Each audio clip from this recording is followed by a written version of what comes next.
Enjoy yourself. Welcome to the Phreak Show. Welcome to the Phreak Show. Welcome to the Phreak Show. Lady in the streets, but a freak in the seats though. Welcome to the Phreak Show. Welcome to the Phreak Show. Welcome to the Phreak Show. Lady in the streets, but a freak in the seats though. Miami sport music. Hey, what's up, everyone, and welcome to another episode of the Phreak Show. I'm your host, Michael Leva, joined by Dolph Freaky, 2022 Miami Dolphins Fan of the Year. Dolph Freaky, it's been a bit. How you doing? Yeah, I'm so sorry to all the fans of the Phreak Show. I have all the freaks out there. All the freaks out there. I have been so MIA, no pun intended, but I mean, life is crazy right now. But yeah, it's good to be back. So welcome to it. Hey, since we've done our last show, we've gone from a team that had no hope and everyone saw it was dead. So we've won a couple games, and I don't know if we're going to the playoffs or not. But, you know, at least we're winning games, I guess. So there is that since our last I feel show. so strange. I mean, just like a couple weeks ago, like in the pits of despair with this team. And I'm telling my husband, we are not winning any more games. Like, just don't even. We're not winning any more games. And here we are. We're winning games. We're winning games with a schedule coming up that looks pretty. We might win a few more. Yeah, we might win a few more. I mean, really. So we haven't done a show, since before Buffalo? Oh, yeah. It was before Buffalo. We didn't even get to talk about Buffalo. And I don't think we did a show since the Atlanta game, because I know since you were supposed to go to Atlanta and you were like, I can't do it. I can't do it. That was where I needed my break. I needed a break. I canceled that trip. You know, it looked like a great time. They had a beautiful tailgate and everything, but I was not in the headspace, and the kids were begging me to stay home. So I was like, you know what? That was the time. Yeah, exactly. Yeah. And then I was win, and they win. Yeah, they look great. Then they come home on a Thursday and get embarrassed by the Ravens like they've never played the sport before. Yeah. And then that Friday they fire Chris Greer, which I don't care how much of a diehard fan you are. That was a glorious day in Miami Dolphins. It really was. That guy just nothing personal against him. I'm sure he's a nice man, a good family man, but he was bad at his job. And it was symbolic. It was symbolic yes. too, because it was the change that we have been waiting to see. It was a big change, and I think that's all really Dolphins. It's the first step. It's the first step to like a total rebuild situation. But it really, I think a lot of the fans were just waiting, like, "Hello, Dolphins!" Like it's like poking like a dead bug with a stick. Like, do something. You know, if you're gonna keep losing, you know, that's what, you know, do something to just show us you care about. Yeah, and he was here for so long. It's not like he didn't get a fair shot. The man had been with the team for 25 years. He's been the general manager for 9. And he had, you know, multiple head coach hires. Like, he was here a long time. So he got more than a fair shot. And then since he was gone, home against the Bills. We never beat the Bills. But I don't think there was a single person filling out the tailgate and stuff. It was a slow tailgate. No one thought we had a shot. No one. Why would you? We've lost 15-16 to them. But, and this is what, if they're smart, the Dolphins, the last 2 times they've played them at home at 1 o'clock, not Thursday night, not Sunday night, not Monday night, home at 1 o'clock, they've won. So if I'm the Dolphins, when they're getting ready to put out the schedule next year, send in your little request like, oh, we want to be on the road this week. We want to be at home this week. Send one in. Say, we want the Bills at 1 o'clock at home. I don't care if it's September, October, November. We want them at home at 1, because that seems to be the only time we can ever beat these guys. Because if you play them on a Thursday night, we're going to lose. Play them on a Sunday night, we're going to lose. I want them home 1 o'clock. They can pick the month. They can pick the week.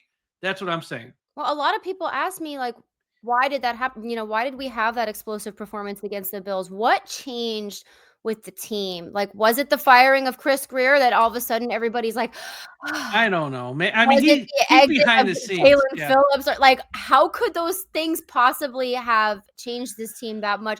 Is it just that now, like, we didn't want to win before and now we do, and we want to beat the Bills? Like, if this team wants to win, they can win.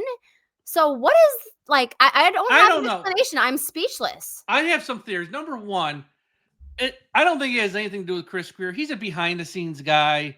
He's pushing paperwork. He's making draft picks. He's not, like, interacting with the team every day. He's a general manager. He's He's someone in the office. So I don't think it had anything to do with that.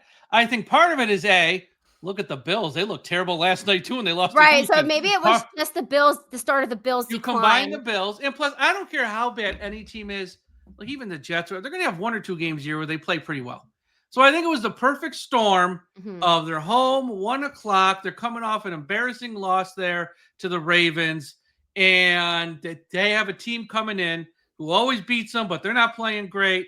And magic happened, and they won. Because here's why. If it was about Greer and everything, then last week, yes, they won. They still would have looked a little bit better than they did because they could have lost that game to Washington. In fact, they were kind of outplayed by Washington for the entire game. That was a scary game. There was a lot of... There's no carryover. So it had nothing to do with Greer, in my opinion. It's just, look, even though we won last week, we didn't play great. There's going to be weeks, people say Saints and Jets, those are automatic wins. Well, we hope. We hope. Because if they play like that might be a lot. Yeah.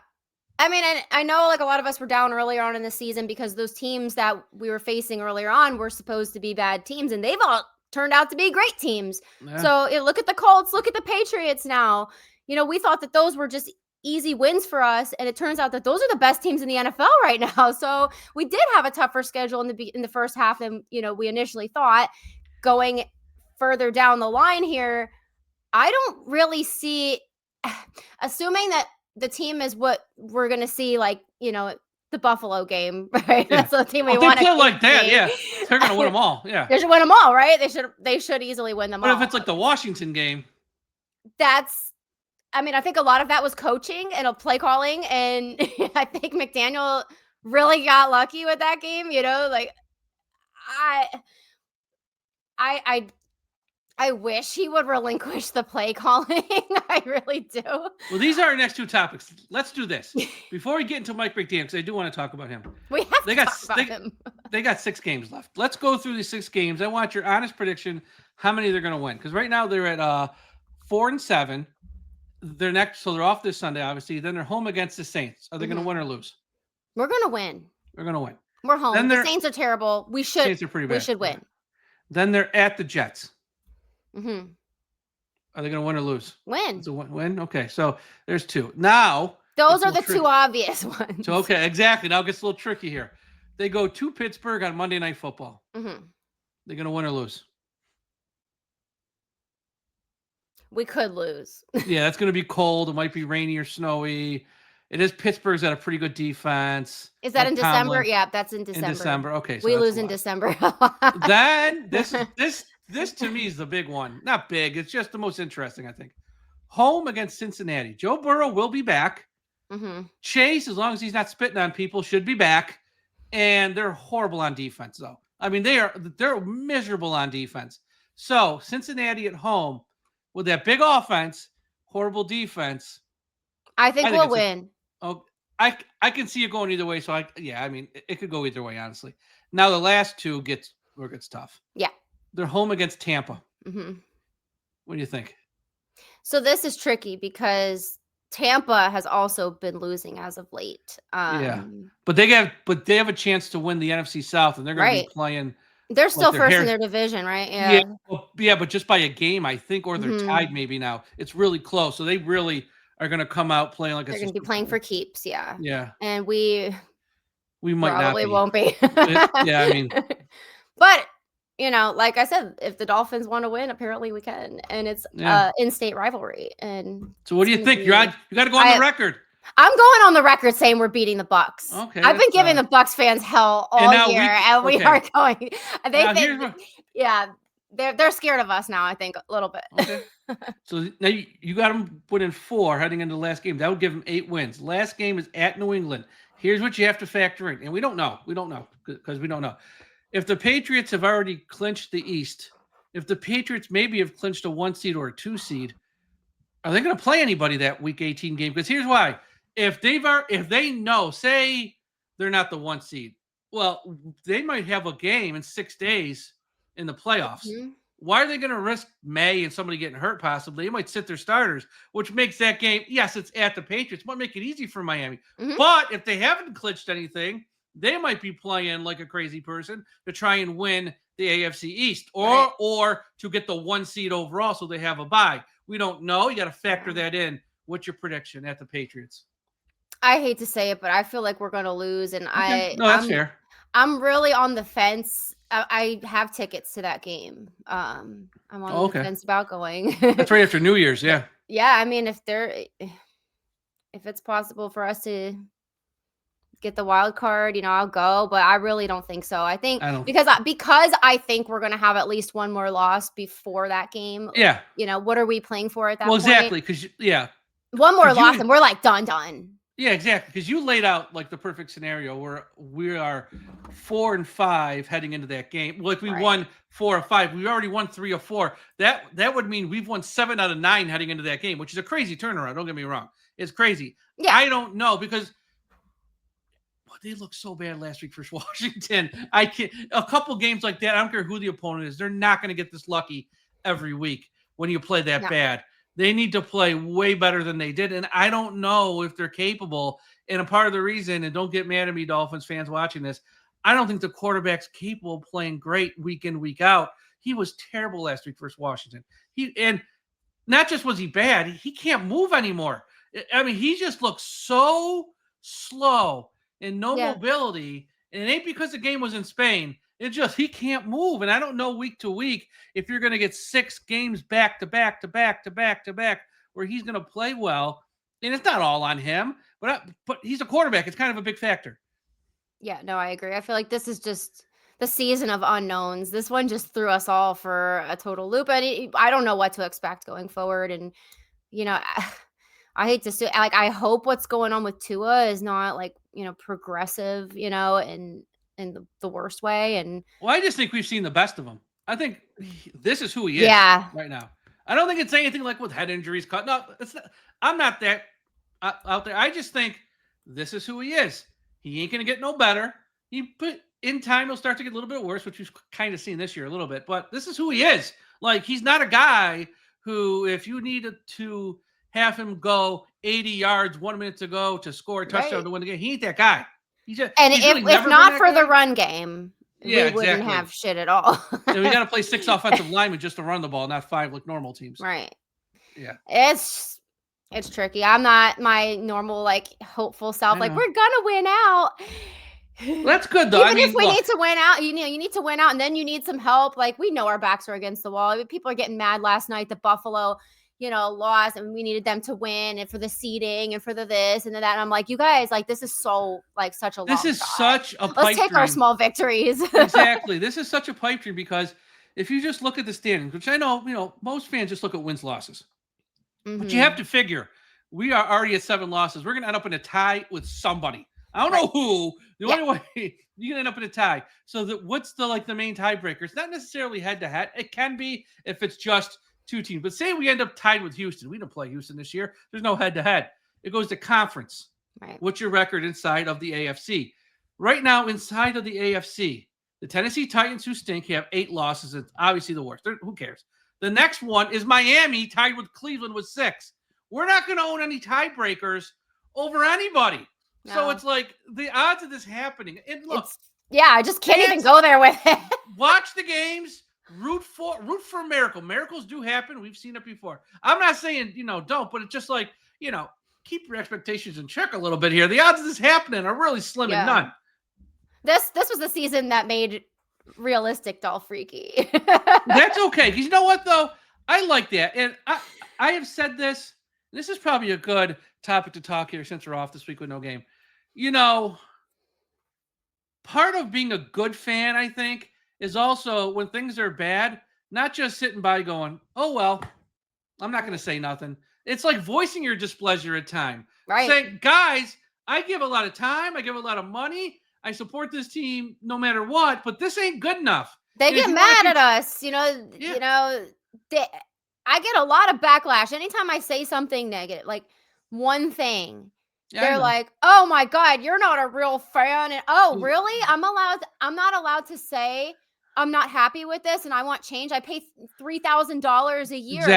Exactly. And I have expectations. Like, what I mean? You travel, you go to the games, You hold the tail like you Right. fan of the year. You're I going have above and expectations beyond. for my team. Yeah, and Go, we're faces, Mike. Like we're faces know. of this team, and it is frustrating to sit here and be like, "Oh, it's okay. We'll get him next time." Like I'm not going to do it No, anymore. it can't. I mean, because it just enables them. Because it's not that they like follow social media so closely. But they're gonna like take the temperature of the fan base, and they go on social media and stuff, and they've said, well, these fans really aren't that mad if they're happy with what we're putting out there. Why do we got to change anything? Right, Like, and they're all renewing, and they're everything's happy. fine. Everyone's happy. What? You put no pressure on them. Like people talk about the fans in New York or Philadelphia. They're crazy.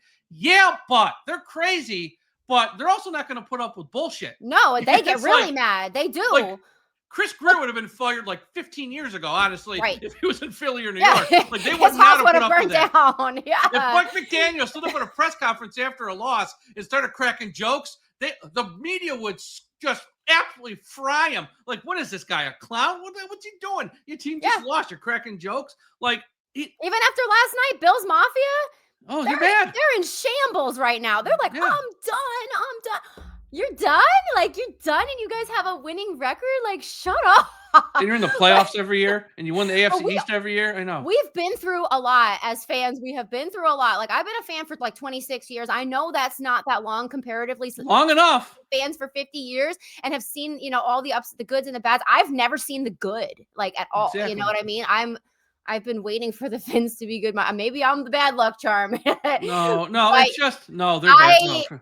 I have been very positive and hoping, okay, like we're building up, we're going to get there. Then to, have like a very sudden decline in the team is shocking. It's shocking to all of us. But at the same time, I'm not just going to sit here and just la-di-da, everything's great. No, like we do have to say we're not happy. How else are we going to change it? So you got to voice your it's like I do try to temper it. I try to still be positive. You can't be crazy like sending people, like Chris Greer said he got some things in the mail saying that they hope his family died. Like that's that's nuts. That's nuts. You can't do that stuff. But if you want to go on social media or podcast, say, you know what? I'm not going to renew. I'm not watching. I'm going to the beach this week. I'm going, go for it. That's your voice as a fan to speak with your wallet and say, you know what? You guys have let me down for 25 years. I've had enough. I can't do it anymore. A lot of people are like, and people are like asking me to boycott and like say the deep end needs to boycott. But the thing that I don't think a lot of people understand is that the season tickets are long paid off. Yeah. They're paid off by like mid-October, I think it is. So to boycott is like what? Like that doesn't change. Okay, maybe I don't buy a hamburger like for one game. It doesn't matter because they already have our money and they're already starting to take the money for next year already. Yeah, they that's do how this it works. On purpose. And that's how it is. That's how it is. It's just, like, you can just like, I don't know. I'm more inclined to do the surveys. They send out the surveys in the email. Yeah. I mean, you can go onto like the Dolphins website and do the survey. That I feel like is more important because the people like behind the surveys are the ones that are wanting to see what we want. You know what I mean? I think the team does. They just want to see a winning team. That's it. I know. I don't care about the price of parking. Control it. And I know. Look, like this shit's expensive. Just as much as anyone else. This shit's expensive when it comes to parking and the food and paying for the tickets. And most years it goes up and all that stuff. It's expensive. I get it. But as I've been saying, if the team was a winner, nobody would complain about the pricing. Nope. Nobody would care. They will, if this team and by winning, I'm not saying win the Super Bowl every year. That's unrealistic. Just make the playoffs, maybe every like 4 or 5 years, maybe win the AFC East. Just be competitive in the thick of it. Not be, and don't settle like, oh, Mike, they were in the playoffs a couple years. Yeah, they're 6 or 7 seed. They get blown out in round 1. I mean, actually, maybe be a 3 seed or like a 2 seed or a 1. Like, do something. Give me something to hang my head on. They do nothing, and and they expect fans to just eat the shit sandwich and smile. And there does come a point where as a fan, that's why I'm proud of you for doing this, because you do have a following, a voice. And I was like, no, this ain't good enough. Sorry, guys. Not good enough. I can't do it. I can't. And I'm not going to the Atlanta game. Yeah. I'm just not, because I can't. Because this is not fun anymore. And this is, you guys have just like, at a certain, like, which leads to my next question on Mike McDaniel. even in your scenario where they go 4-2 the rest of the way, okay, they finish 8-9, under 500 again, missed the playoffs again. They cannot bring this man back. I don't care how much the owner likes him, and I'm sure he's a great guy in, outside of football. He is not a head coach. No. He's just not. They can't bring him back, because if they do bring him back, here's what's going to happen January 4th. That game's going to end. They're going to put out a statement saying they've either let him go or he's going to stay. And if they put out a statement saying he's going to stay, and this team's not in the playoffs, or if they're under 500, this fan base is going to go January 6th. I'm telling you, they're going to go nuts. They're going to go nuts. I know. I think they don't want that man as a head coach. Yeah. No, I agree. I mean, I think that we've had a fair trial. 4 years. Just keeps getting worse. That's a fair trial. I mean, what's the average? You get 3 years, Look what the Patriots did last year. They gave a guy 1 year and Mike Vrabel's out there. We don't care. You're fired. Bye. Yeah, the Giants head coach, Dable, he's gone Ryan after Dable, 2 years. Bye. He was hired the same time as Mike McDaniel. Not good enough. Sorry.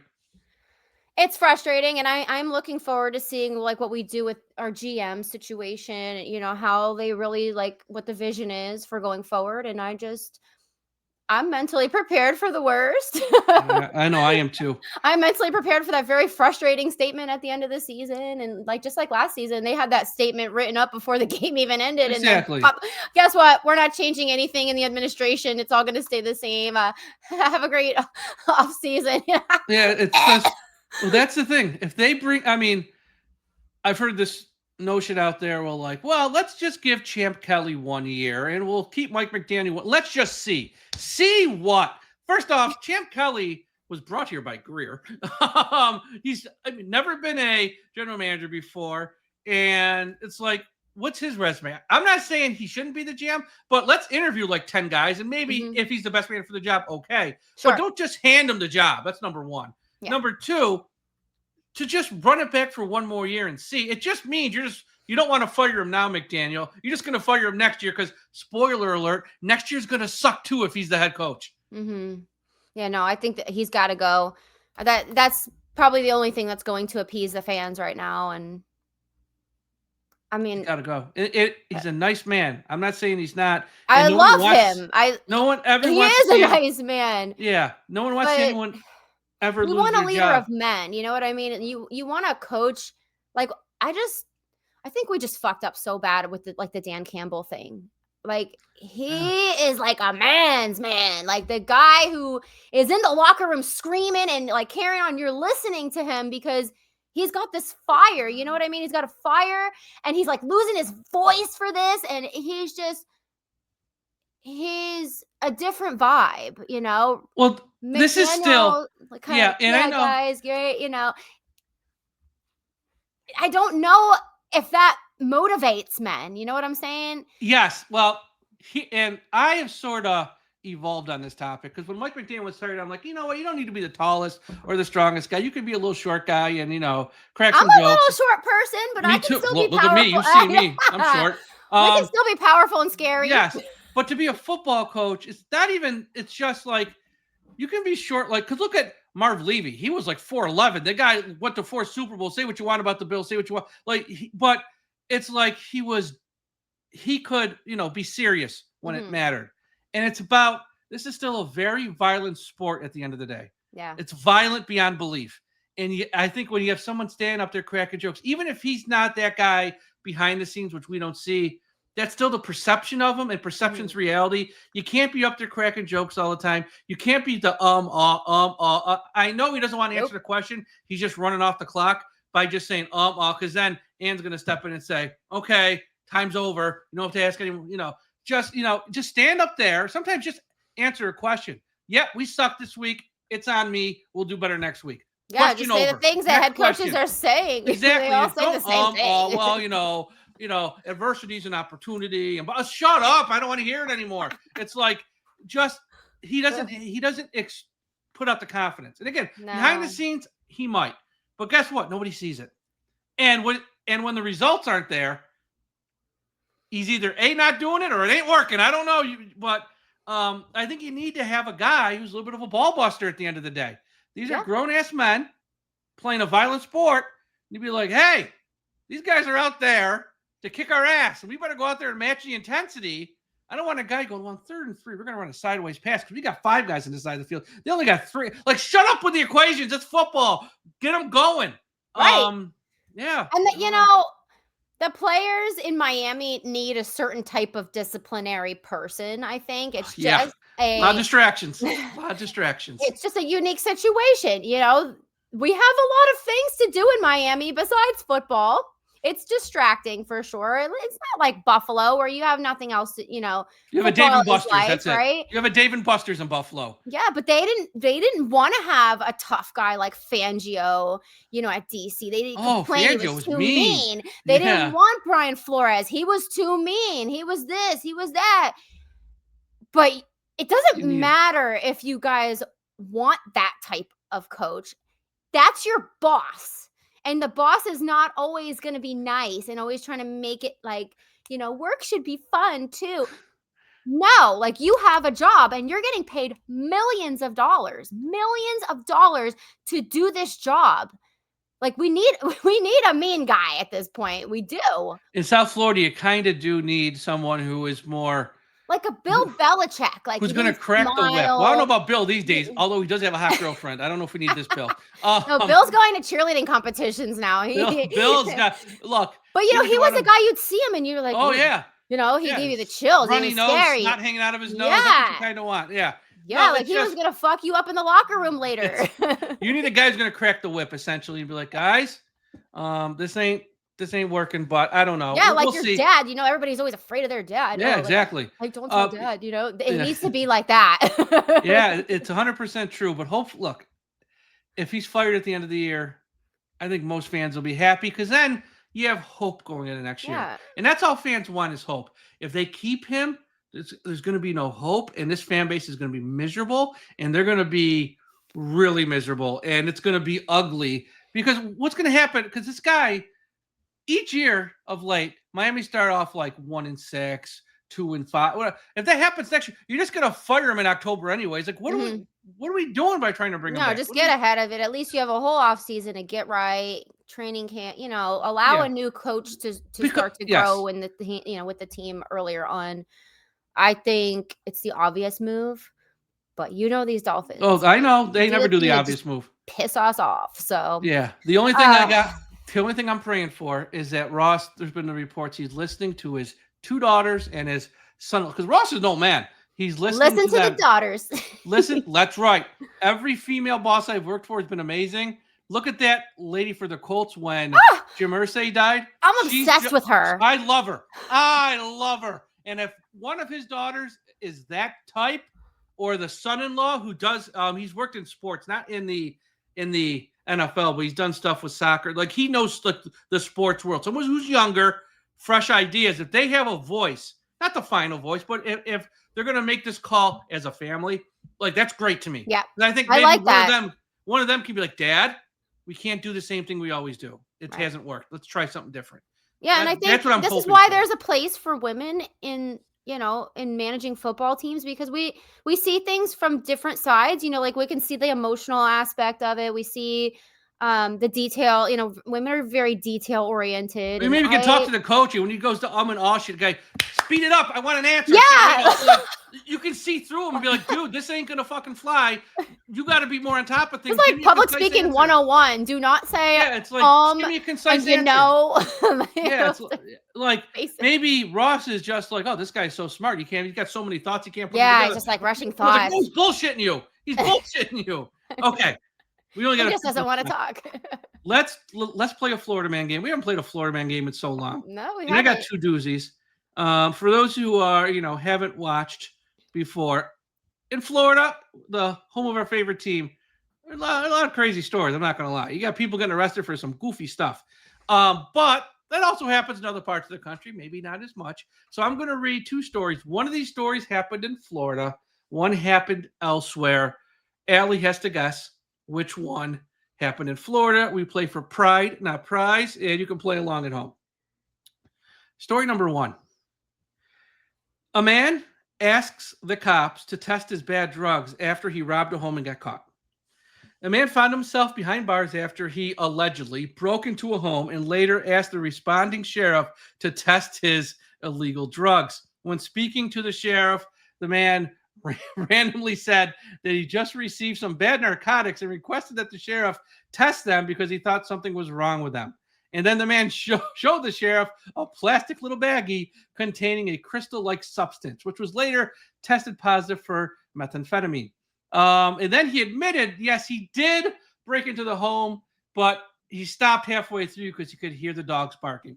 So this man broke into a home and then asked the sheriff to test his drugs. Okay. Although he claimed he wasn't inside the home, but then he later said he was. Mm-hmm. Okay. Story number one. Story number two. Boy, I hope your husband does listen to this. Don't ever follow this next one. A bitter lady is facing felony charges in a botched plot to kill her ex-husband, first by hiring a hitman, but the hitman got cold feet. Then he got engaged and she sent him fentanyl-laced chocolates, knowing it would kill him. The package the package, this is where it's evil. On the package, the lady put a fake honeymoon incentive travel agency to get the man to be like, oh, she's happy for me. I'm getting married again. And so let me see the honeymoon thing. Let me have some chocolates. He would have died. He didn't eat it. But she got caught. I'm not even quite sure how she got caught. Yeah, how did that come about? He must have suspected it. I think he just didn't trust her. Or maybe he took a little bite and I don't know. It doesn't say in the article. He goes, I'm just a lucky fella. I'm just thankful she's behind bars. The lady there was fentanyl in it. Here's how. The lady was caught after an undercover officer lured her to buy fake fentanyl. So she made it and she wanted more. So then she went to buy more and she got caught in a sting. And this is how it came out. Oh. That makes sense now. Okay, story number one or story number two. Tell us your thought process. Which one of these crazy stories happened in Florida? I can't get past the guy with like the crystal meth. Like that's very Florida. Any Florida? Like, I mean, both of these like drug stories are very Florida. Just because I really feel like he's a Florida man, like Florida men do very bizarre things. I feel like that first story is Florida and the second one is somewhere else. Allie, on this, you are correct. Story number one happened. Story number two happened in Texas. Let me tell you which part of Florida. This is a recent story. Oh, no, I'm sorry. Last year, September 2024. Lake County. Where's Lake County? You might know that more than me. Is that near Lake Okeechobee, maybe? I don't know. Let me see. Lake County. Florida. Maybe somewhere in central Florida. Yeah, Lake County, Florida. I'm curious more than anything. I know this makes for bad radio. Lake County is near Orlando, Kissimmee, Sanford metropolitan area. Yeah. It's so it's more north. What I know about some of those communities, they're a little rough. Yeah. Not to say that couldn't happen in Naples, Florida, where I live, where there's not a whole lot of crime here, but that could happen anywhere, like in America. Let's be honest. Anywhere, yeah. Yeah, totally. So that is really Central Florida. Yep, that's in Orlando, Central Florida. Okay. The second story with the lady, that was in Texas. This one just happened in July. I was gonna guess California for like that second one. Yeah, I know, really. Like, and if you just see the picture of this lady, good God Almighty. Here, let me see if I can download. I don't know if I can. I can upload it real quick. Is he lucky he didn't eat those chocolates? I don't know why. He must have known better. I can imagine when she was younger, she might have been a looker. But you know what? I don't feel bad because this is news and it's a mugshot. I can't share it. Let's just say it's a rough look. Yeah, so she's in Texas and she don't want her ex-husband to be happy. You're getting married again? Screw you. I don't want you to be happy. I'm going to kill you. Oh my God. Oh my God. Let him get married again and just move on, lady. Now you're in jail for how long? Exactly. Now you're going to jail. The meth. Not going to get any method or any fentanyl in jail. Well, who knows? Maybe you will. You probably will. Probably will. I don't know. Okay. As we wrap up, We'll probably do a show next week, but with us and our schedules, there's no guarantees. Yeah. And that's all my fault. No, it's fine. It's fine. Mike, he's messaging me like, hey, we got to do a show this week. And I'm like, I'm working all 12-hour shifts. Well, actually, I got a flu clinic. next week with the holidays, we probably won't next week because the holiday, because that's on Thursday, Friday. Yeah. So let's talk. Thanksgiving's coming up. That's what I'm going to ask you now. I know last year when I had Jen around this time, you're not a big fan of turkey. That I remember. I don't like Thanksgiving food at all. You don't like any of it? Like the sides, any of it? You're not a fan I like mashed potatoes. It's just not a meal that I would choose to eat. You know what I mean? I wouldn't just wake up one day and be like, we're having, turkey and mashed potatoes and green beans today. I like green beans. Yeah. We had green beans for dinner the other day. Okay, I'm not gonna, whatever. But I am not a fan of turkey. I'm sorry. I find it repulsive. Really? Yeah, it just bothers me. Like it's sitting on the table and like the kids are uncomfortable. I'm uncomfortable. My daughter and I are like big animal people. So, we don't like it.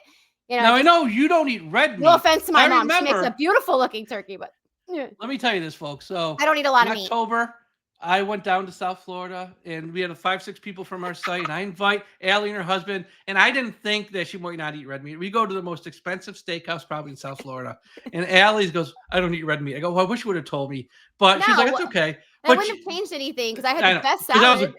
And that was a great meal. With the appetizers and the desserts, it was great. It was a great meal and great company. Yes, that was a fun group. That was a really fun group, actually. Yeah. Some of the stuff we said we can't even say on the air. I know. I gained so much insight from that dinner. It was so exciting. It was awesome. But yeah, so I know you don't eat red meat, but you did have chicken that night. So chicken's good, turkey bad in your eyes. Yeah, I mean, I eat chicken only because I really need to keep my protein up to keep exactly in the gym. And I like it because it's not, it's not bloody or anything like that. But my husband is a huge fan of steak, and we go out, we go to Outback all the time, whatever. I don't want to look at it. I don't want to eat it. I was vegetarian for most of my life, and it wasn't until I really kind of started maybe wanting to have kids that I was like, okay, I gotta start, getting my nutrition up and things. And so I like some meat, I eat bacon and that would probably be the only red meat I eat. Everyone loves bacon. Everyone loves bacon. You can't resist it. Yeah, I know, really. But yeah, no, not a steak person, not a turkey person, especially with the whole bird all splayed out. Yeah, I'm good. So my mom usually does make some kind of pasta or some kind of Italian food, and then there you go. Those of us who don't want it, we will eat that stuff. So. Have a little lasagna. My mom makes sure we're all happy. And then that's nice. Pie. Oh, bring on the desserts. That's the best part of Thanksgiving. Yes. Well, for those of you, we have a Patreon service here called Dolphins Talk Extra. So Josh Katzker, Aaron Katzker, and myself last night. If you signed up, and those shows are kind of lighthearted, more fun, kind of like this, but not even as we spoke about way too much football on those shows. Sometimes there's no football talk. Last night we did a show where we did a Thanksgiving draft of just your pies and cakes and ice creams and cookies and candies for desserts. Oof. Check it out if you're a member. Go to patreon.com/DolphinsTalk. It's awesome. We have so much fun. Each picking our favorite desserts and why. It's a lighthearted holiday show. I think I forgot to mention caneswear.com today. From go to caneswear.com. How could you? I know. Oh my God. caneswear.com. You got the holidays coming up, whether you celebrate Christmas, Hanukkah, or whatever. If you need a gift for a family member or a friend, or just want to treat yourself, caneswear.com. If you're in South Florida, 2655 South University Drive in Davie, Florida. Their store is awesome. They got the best prices, the most affordable. Before you go to some other website or something to buy something, check out Caneswear first because their prices are better.